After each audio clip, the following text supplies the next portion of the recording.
Eh bien bonjour à tous les amis, on se retrouve en pleine Cambrousse. Là je suis en petite promenade sur dans un petit patelin. Voilà les amis, regardez un petit peu de... Voilà, il y a même des chevaux là-bas, tout au fond.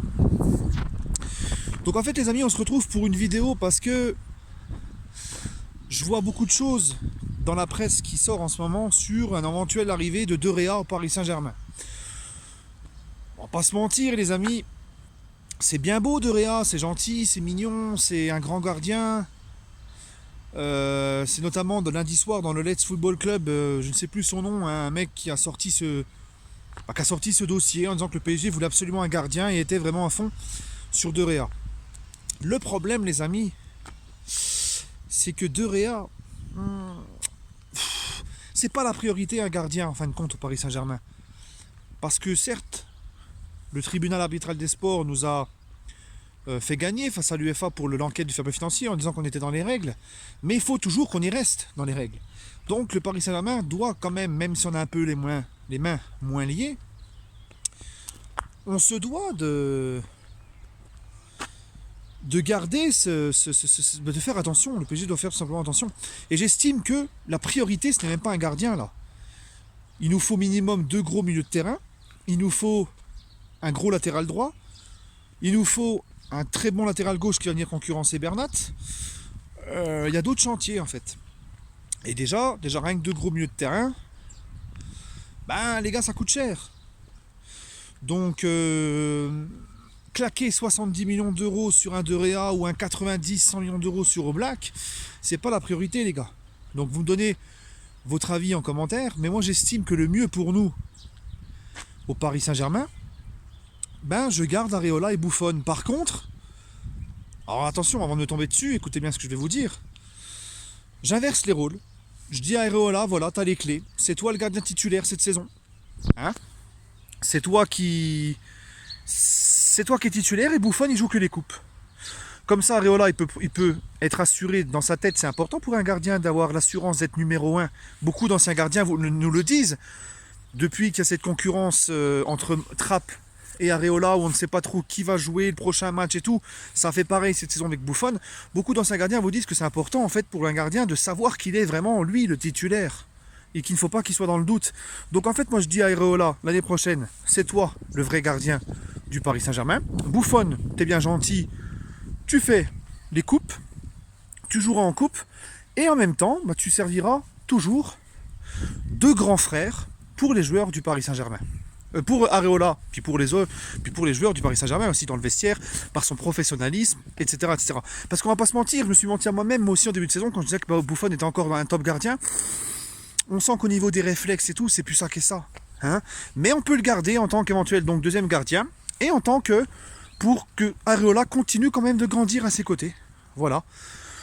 Parce que les gars, De Réa, tout ça, c'est bien mignon, comme je vous l'ai dit, mais il y a d'autres priorités pour le Paris Saint-Germain.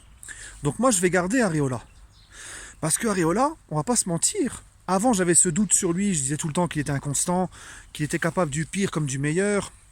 Mais cette année, que ce soit en équipe de France, rappelez-vous son match face à l'Allemagne, que ce soit en équipe de France ou avec... que ce soit en équipe de France ou avec le Paris Saint-Germain cette saison, à chaque fois qu'Areola a gaulé, moi, il m'a paru beaucoup plus mature, beaucoup plus mûr, beaucoup plus confiant et moins dans l'irrégularité. Hein, je le trouve quand même vraiment bon. Donc j'estime que le PSG, après oui, on ne sait pas ce qu'il y a dans les comptes du PSG, combien ils pourront dépenser, mais j'estime qu'avant tout, avant d'essayer d'aller chercher en priorité un gardien, c'est avant tout d'aller chercher un Buffon, deux milieux de terrain, latéral droit, latéral gauche, etc. Il y a des chantiers prioritaires en fait. Et c'est toujours pareil, on peut me dire, on peut gicler Buffon et faire revenir Trapp, mais que ça soit Trapp ou Areola, les deux n'accepteront pas d'être deuxième gardien. Donc si Trapp revient, qu'on lui dise Areola le premier, il voudra pas. Si on dit à Areola, Trapp il va passer devant toi, il voudra certainement pas. Et puis bon, les décans et tout ça, c'est bien gentil, mais ça n'a pas le niveau. Donc moi, je suis pour garder notre paire de gardiens, Buffon, Areola, mais inverser les rôles. Voilà. Et clairement indiquer, par exemple, à Areola que c'est lui le patron de la défense des cages du PSG. Excusez-moi, je bug un peu parce qu'en même temps je regarde ma gueule, j'ai vraiment une sale gueule aujourd'hui. Voilà, en plus j'ai taillé trop court ma moustache, on dirait Robert Rue. Bon, en attendant les gars, moi là je suis avec les chevaux. Voilà, je vais essayer de vous les montrer. Je suis dans un pré où il y a des chevaux. Alors je ne sais pas si vous les voyez au fond les chevaux. Je ne sais pas si on les voit bien. Où est-ce qu'ils sont? Là c'est ma tête. Les chevaux, ils sont plus par là. Je vais essayer de montrer. Bon, en fait voilà, vous voyez ils sont planqués là-bas derrière, ils sont tout petits. Hein, ils sont pas si loin que ça, mais avec la caméra, vous voyez, ils sont vraiment derrière là. Voilà, voilà, il est là où il y a mon doigt. Voilà. Je vais lui demander, t'en penses quoi? Faut qu'on garde Buffon, Areola, on fait quoi, gros? Ouais, il va pas me répondre le cheval, ils s'en foutent, ils ont la belle vie, ils connaissent pas les remontadas, ils savent pas c'est quoi le football, leur seul souci de la journée, c'est de savoir à quelle heure ils vont pouvoir manger leur foin, à quelle heure ils vont pouvoir faire des grosses bouses. C'est leur vie, c'est leur quotidien, les gars. Voilà, j'espère que cette petite vidéo dans la campagne avec une petite touche humoristique vous aura plu, les amis. Sur ce, on se retrouve ce soir pour le débrief à chaud de Paris Saint-Germain, Football Club de Nantes, demi-finale de Coupe de France. Par contre, les amis, je suis dans une cambrousse. Alors la Wi-Fi, c'est pas le top. Donc je sais même pas si je pourrais regarder le match en streaming parce qu'encore une fois, c'est Eurosport qui a les droits. Hein, même la Coupe de France, ils nous la prennent. Il va falloir qu'on s'abonne même pour regarder la Coupe de France. C'est horrible les gars. Il faut qu'on ait Canal+, Beansport, RMC Sport et Eurosport pour regarder tous les matchs du PSG. C'est du foutage de gueule. Donc moi je sais même pas si ça va pouvoir passer en streaming le match. Donc si ça se trouve je vais me taper le match à la radio avec le vieux Jeannot Rességné de RMC, le bon vieux Jeannot. Donc les amis, ce soir, de toute façon je vous le dirai dans le débrief, soit j'aurais pu regarder le match tranquillement en streaming, soit ça a trop bugué, je vais écouter le match à la radio et ça sera un débrief un peu moins précis. Voilà. Sur ce les amis, bonsoir à tous.